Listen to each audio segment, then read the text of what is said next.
welcome back. This is the second edition of the Kiecker Answers Your Questions here, and the good news is it's the second, which means the first one went well, so thank you everybody for watching.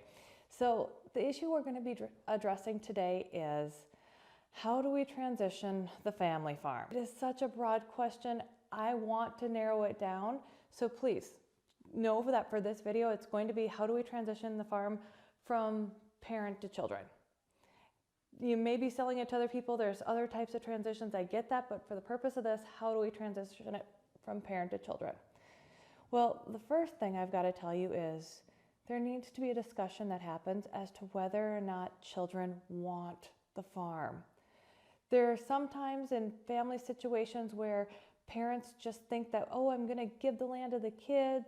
They'll manage it, they'll rent it, and meanwhile the kids are thinking, oh my goodness, I can't wait to sell the land and move away from Minnesota. I hate the winter. That's not going to make for a good situation.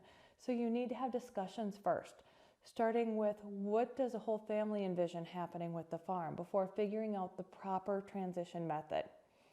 Some of the methods you might choose to utilize include gifting the farm.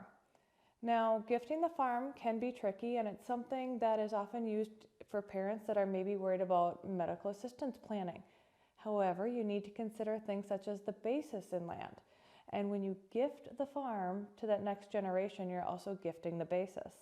If they were to immediately sell it, they could face large capital gains taxes that they're not prepared for.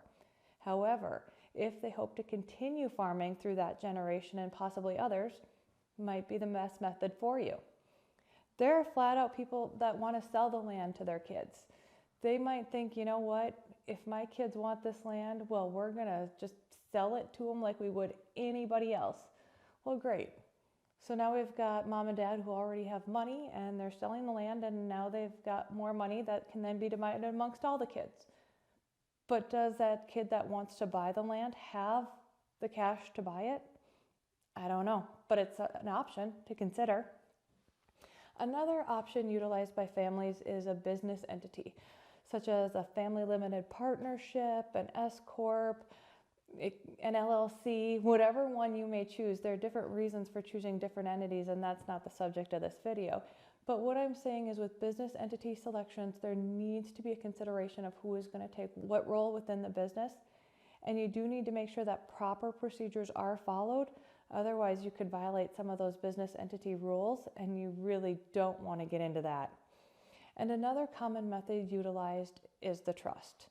Putting the land into a trust to pass down for future generations.